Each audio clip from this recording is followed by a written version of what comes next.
Hello, fellow leggers. You're joining us at a pretty A-list party tonight because we are in London's West End at the Noel Coward Theatre to see the play All About Eve. This is a hot one, guys, a real hot ticket in town. So why not fasten your seatbelts? It's going to be a bumpy night. So stick around to find out how many stars. So whether it's break a leg or leg it.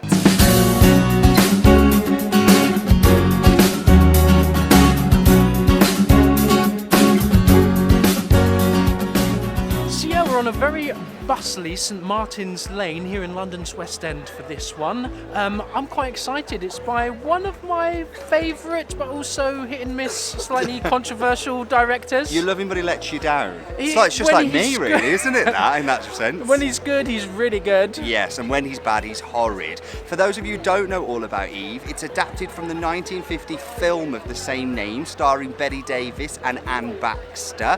The film is considered one of the greatest of all time. It's a true golden oldie, and on its release it was nominated for a record-breaking 14 Oscars. Whoa. And it won 6 of them, including that coveted Best Picture award. Now, we say golden oldie. Have you actually seen it? Never. I've never seen it either. Do you know, and I've always wanted to. I understand it's very camp and a masterclass in bitchery, so I'm sure I would love it. I'd probably absolutely adore it. Okay. This new production has been adapted by its director, who, as you mentioned, is the award-winning bad boy of theatre, Ivo van Hove. Ivo van Hove. I want a waffle. We've heard it so many different ways. How do you pronounce it? Spell it phonetically in the comments and help us out for God's sake. Yeah, Ivo van Hove. I've seen so much of his work, I'm still not entirely sure. But his previous productions include the Olivier Award-winning A View from the Bridge. Yep, loved it. Yep, Obsession, which had Jude Law in it. Yep. And also Network, which we've got a review of just up there with Bryan Cranston. That was brilliant as well. He, as a director, attracts huge stars to his shows, and this show is no exception, with Lily James as the star of Downton Abbey and the young Donna in the recent Mamma Mia Here We Go Again film, playing the role of Eve. Right. And playing the role of Margo is the hugely successful star of stage and screen, Gillian Anderson, X-Files, Sex Education, and on stage she was Blanche Dubois in A Streetcar Named Desire at the Young Vic back in 2014. We saw that and it was sensational. She's so underrated. Yes. Like, I only know her for X-Files, but she's bloody good. That's it. When you see her in the flesh, you realise she's got it all. She really does. That role as Blanche Dubois won her an Evening Standard Award and got her an Olivier nomination, so we're not the only ones that are fans. The story is one of a fading theatre star and a new golden girl who's waiting in the wings and will stop at nothing to take her place. Okay. 2 hours, no interval. What? 2 hours straight through? See, that's typical Ivo, Waffle. As well, so, you know, no interval breakdown. Yeah, but stick around till the end where we'll be telling you how many stars. And sharing our thoughts. Well, we have come to the end of 2 hours worth of All About Eve, and I don't know why, but you can sit through, you know, a film in a cinema, and it's about 2 hours, and it doesn't feel like 2 hours. And I was trying to work out why, when you're in the theatre and it is that long, sometimes it does feel like that, why you've got numb bum. And I'm wondering if it's because when you're at the cinema, maybe you can switch off because you can catch the DVD. Or you can catch it when they do reruns at Christmas. Well, you can catch the NTLive for this. You can watch it in the comfort of your cinema, and you might have a better, more comfortable time, to be honest. And that's the point. Theatres aren't meant for they're not built for sitting for prolonged periods of time. They're built for 2 acts, really, or a short 1-act play, right? I think so, because depending on when you're sat, you may not be too comfortable. And I did find I was getting a bit uncomfortable after the 2 hours. Well, not after the 2 hours, but probably after about an hour. How was it for you? Well, it was 2 hours, but for me it felt at least double that, perhaps triple that. I would have been happy to leave it an hour in, to be honest, and not at all to do with the comfort of how I was feeling. I think we've had very different experiences. Just then. Complete and utter sheer desperation of wanting to do anything else but watch this play. I was bored to death, is what I was. Absolutely bored. Okay, you were leaving it there? Okay. Yeah, so because you had a different experience, I guess that's the tone you're right? going to be going with. I had a different experience. I thought it was... No, I don't think it was great. but I thought it was okay. Not bored to death by any means. I was engaged. I am a bit like, do you know, Ivo van Hove. What are we going with? Ivo van Hove. I've got a hovercraft. Him. It's a bit difficult now because we've seen so much of his stuff. I do feel as if I've seen his modus operandi, what he does. And this is something I say often. I don't really mind if you take inspiration from someone else's work, because I believe that there's no such thing as truly original theatre.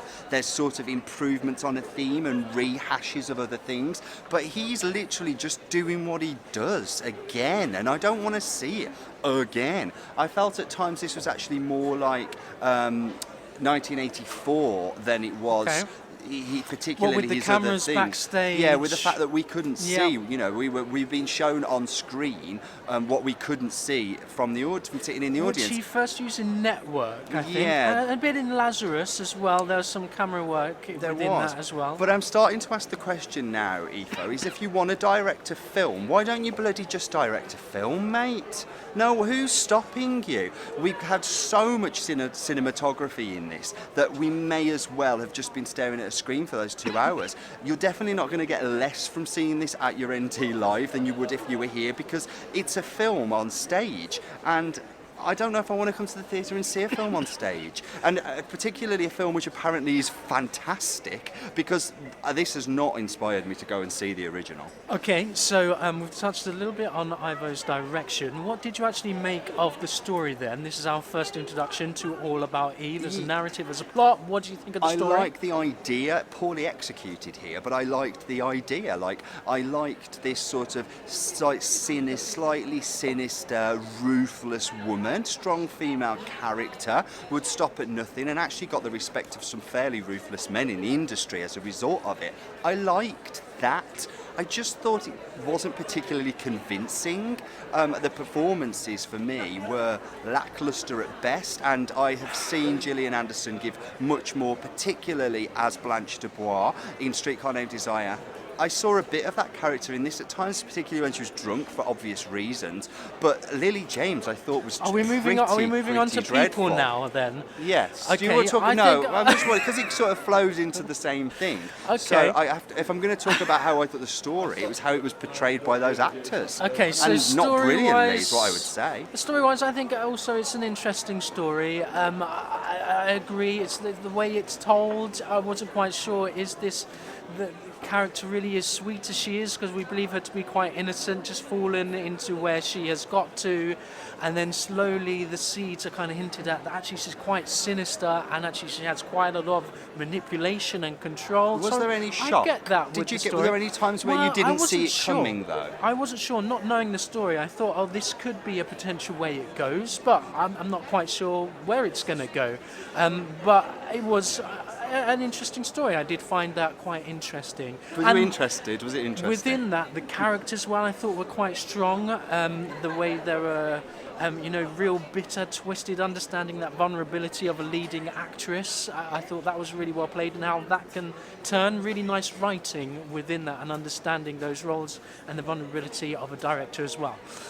So, performances-wise, let's talk about Gillian Anderson then. You say you've seen her do stuff like that before? Well, I saw a lot of Blanche Dubois in it, and I saw a lot of Lather-Rinse Repeat from churning out other performances of hers. I mean, it's not Scully in the X-Files, but when she's done a serious sort of drama piece, it's Gillian Anderson doing that.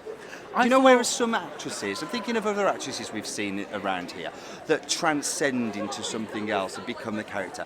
For example, let's use Denise in People, Places and Things, where it was completely Denise Goff, and it was completely consuming and awe-inspiring.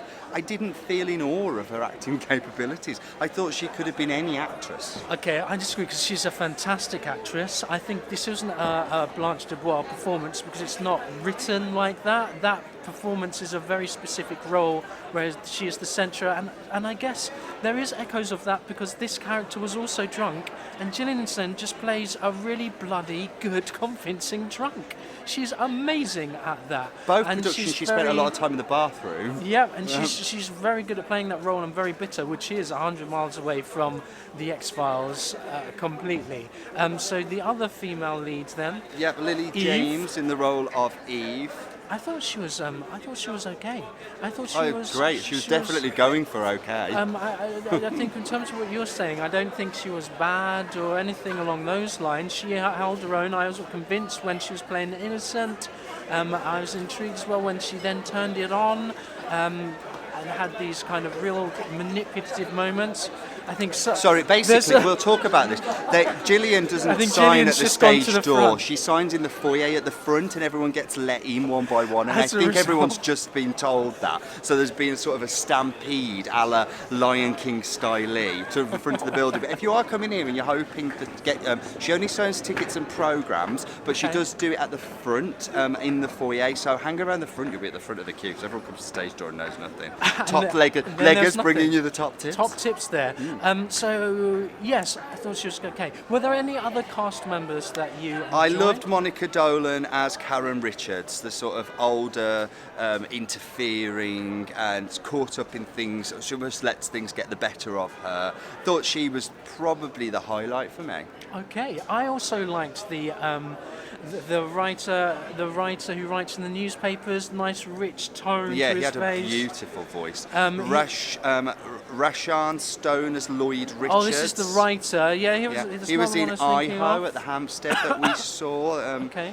He's done some stuff at the Almeida as well. But yeah, he's got a great voice, hasn't Who's he? the one I was meaning the one You didn't mean she ended him? up... No, the one Oh, she ended up I with. know who you mean. Stanley Townsend. Stanley Townsend. Yes, playing Addison DeWitt. That's the one, He DeWitt. did Glengarry Glen Ross at the Playhouse, Girl from the North Country at the Old Yes, Vic. he did. I remember now. We also saw he him had in... a great tone in that as well. He's tone, just got I'm a great attracted tone, to natural. his tone. Oh, he's also in The Nether. Oh, well. he was great. So I really liked him as well. I tell you, who else we must mention is probably Julian Ovenden, because he's a massive name. Also Downton Abbey. Also Downton Abbey. And also musical theatre. Yeah, he sings as well. I mean, he's just a solid all-rounder, really. I mean, I wasn't like in awe of him, but he was good. I was just thinking about him in My Night in Red when he got naked. That was we also saw him in that as well. Yeah, preoccupied. He did the Get his feet treatment at the Almeida, which I didn't remember. That's the Martin Crimp one that, but he was clearly forgettable in that, because the whole thing was forgettable. Okay, anything you want to add or talk about before we move on to stars? Well, set and lighting is Jan Versweyveld again, who is long-time collaborator with Ivo van Hove vacuum cleaner. I think the thing is that they work well together.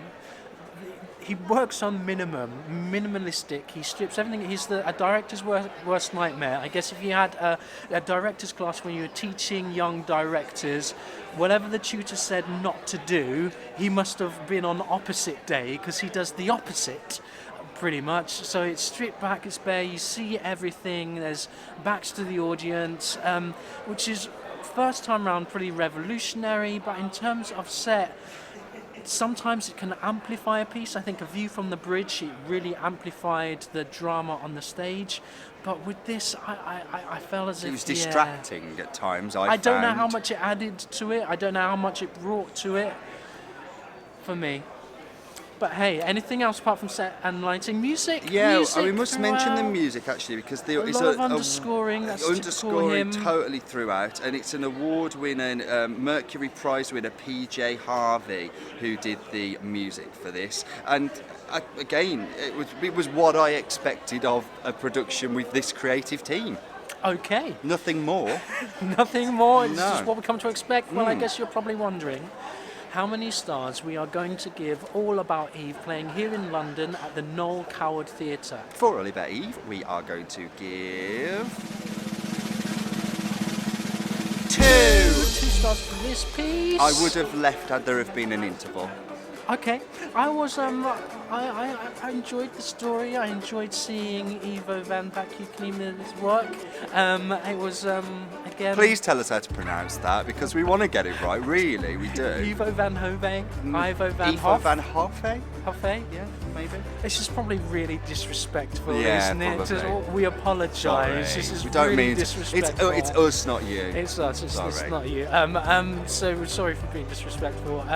And yeah, I think maybe if it's the first time you've seen his work, maybe it will be quite interesting. For some, it will be really distracting. You're probably thinking, why can't you just tell the story, make it move seamlessly, give us a box set, give us scenes? Several people left during the performance. We had many walkouts. We had no standing Did we? Yeah, I saw at least 4 sets of people walk out during the performance, something that I quite frown upon. And also, considering there are such big stars in this and it's been so much hype, there was a distinct lack of standing ovation in the entire audience at the end, and I think that speaks volumes. It would have been one of those things I would have expected, even if you're applauding someone's back catalogue rather than the performance that you've just given. We didn't get that in this, and I think that speaks really loud volumes. But hey, get along and come and see it for yourself, because it's having an NTLive on the 11th of April. If you can't get a ticket here, and tickets here now are pretty much sold out till April at least, and are very expensive. Although today tickets do a lottery for £25.